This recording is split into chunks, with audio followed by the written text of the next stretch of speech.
Hey folks, welcome to another video from the 67 Stang channel. This was actually a video I found that I'd recorded parts of a long time ago and really thought it might be worth sharing after going through it. So I know a lot of us get started with working on these old cars and whatnot, that we like to go in and we clean up all the parts, right? They've got rust, they've got grease and all that after all this time. I know I do. I get kind of fanatical about it.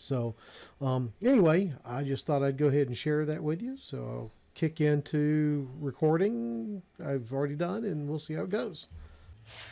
So hello folks. In the last video, or at least one of the last videos, I talked about my desire to go clean stuff. Well, car parts, as you may see from the workbench here. Not always the case in the workbench. So I thought I'd talk about some of the tools that I've been using to clean the various parts and pieces and what I use for what. One of the top tools I've been using here is this bench grinder. So it's got a wire wheel on one side and a stone grinder on the other. And it works great for pieces where you have big flat areas on it that you can easily access. These curves, these bends you see here on this piece are hard. Now you may remember this piece came out of the heater box. It was a very rusted mess when I first got it out. It's looking much better now, and I've used actually a combination of tools. I've used the bench grinder here to help get some of the seal. There was a seal on here like so. So I've been trying to clean it up, use the scraper and the grinder, and then my sandblasting cabinet. So the other one, y'all may have seen the video, and I'll link it somewhere here, where I unboxed the Harbor Freight sandblasting cabinet. So I've been using it a lot on pieces that have these curves and bends. It really helps get into some of those grooves much better than you can with this. And it's certainly a lot easier than trying to use sandpaper, steel wool, or a wire brush on it. But you can see it turns out pretty good. This has actually been, I've had it in the cabinet there. So I'll show you a cut in of me using the cabinet to clean this up. And then I'm coming back in and still polishing up some areas just because I like it all shiny and pretty. Get as much of the rust off and all that. And then I'll come back, like you've seen some of the other parts, and prime them. So this is what I use from a mechanical perspective to clean parts. Other tools I use are standard wire brushes. So let me go see if I can get some over here. Pardon me as I come towards the camera.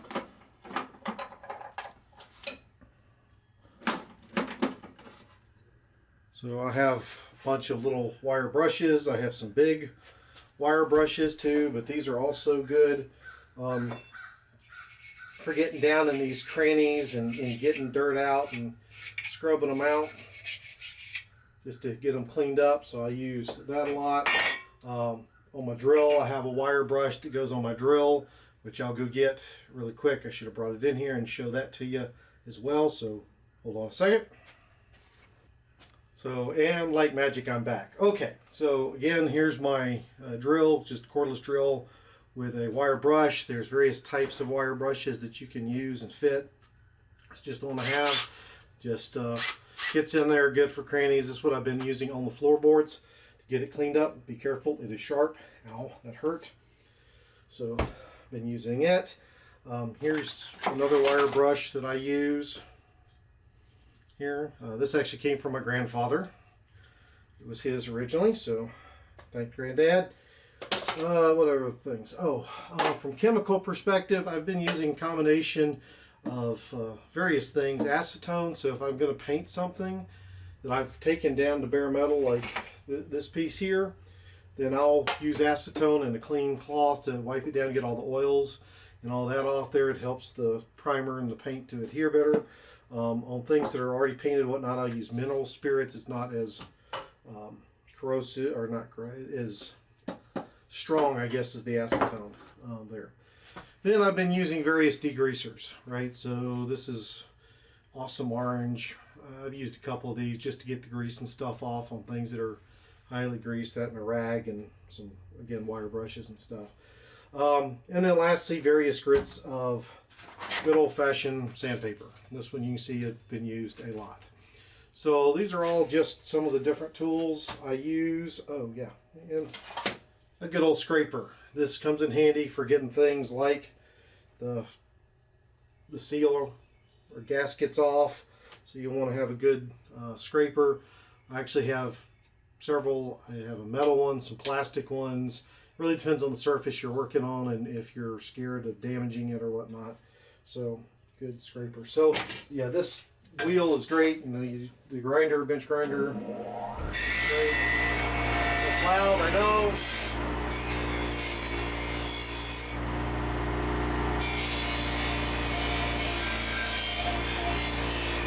I probably should be wearing hearing protection, but it's just good for getting in there,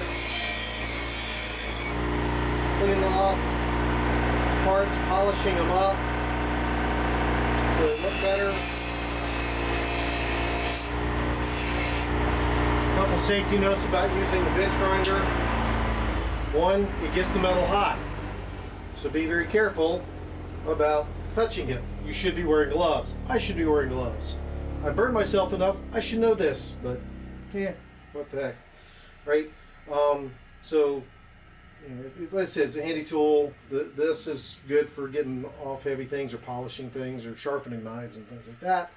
So I use all of these tools for various things to help clean stuff up, from bolts to nuts to brackets to whatever in here. So anyway, just thought I'd share that with you. Some of y'all were wondering about some of the tools and stuff I use. This is a very short video, but I thought I'd tell you about that.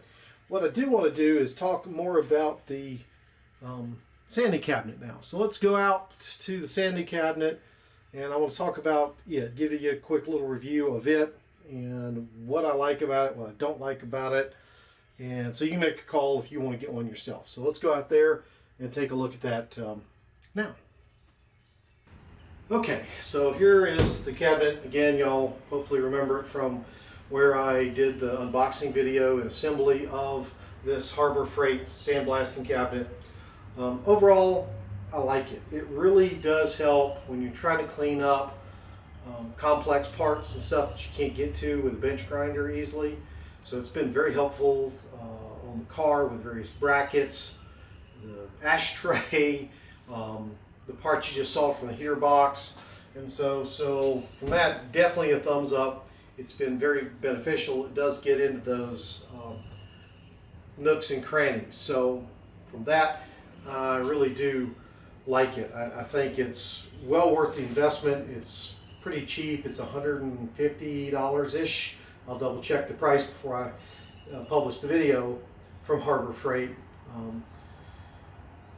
So I think it's well worth the money. Certainly the time it saves is worth the investment. It would take, well, I would say based on my experiences, this cuts the average time of cleaning a part to get it ready for painting or whatever you're going to do with it by at least 50%.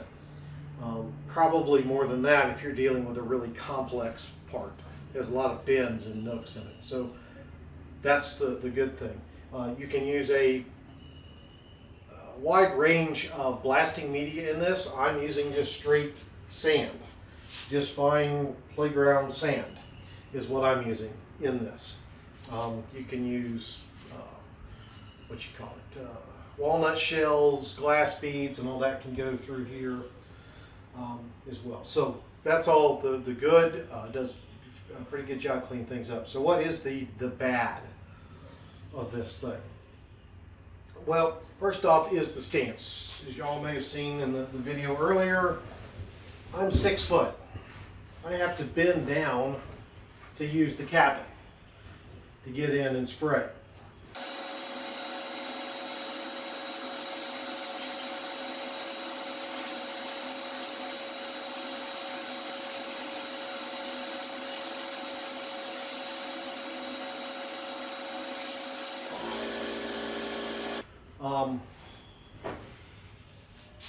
Over time, that kind of wears on your back, especially for somebody like myself that's 50 years old and already have back issues.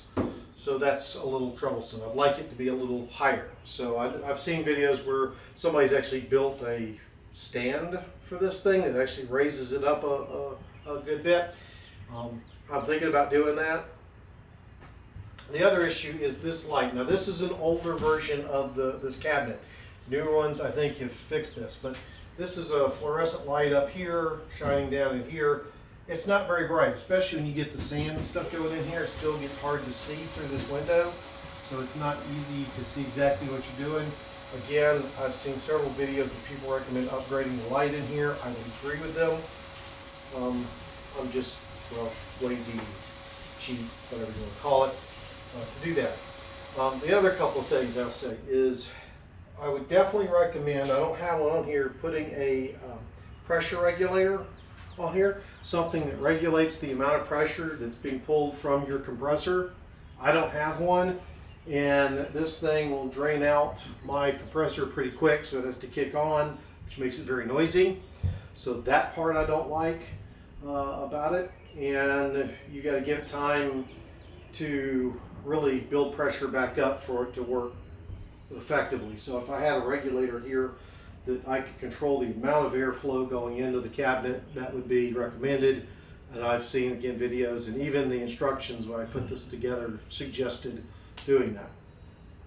So overall, I like the cabinet. I haven't had any problems with media feeding.